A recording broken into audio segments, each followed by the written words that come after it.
Hello everyone, welcome to our channel Cook Eat and Repeat. Today I'll share how to make healthy and tasty oats. For that we need 2 cups of milk, 1 cup of oats and fruits. At first boil the milk.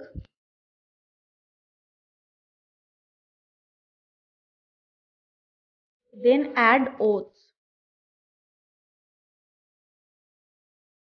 Mix it properly যাতে কোনো lumps না থাকে. Cook for only 2 to 3 minutes.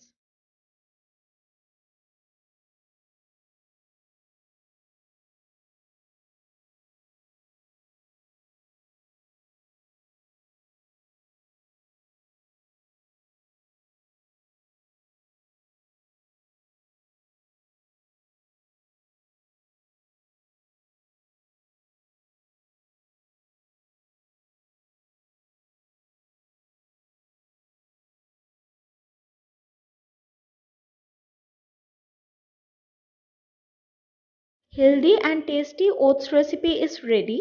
If you like this recipe, then please do like, share and comment down below. And for more amazing food and recipes, please subscribe to my channel. And thanks for watching.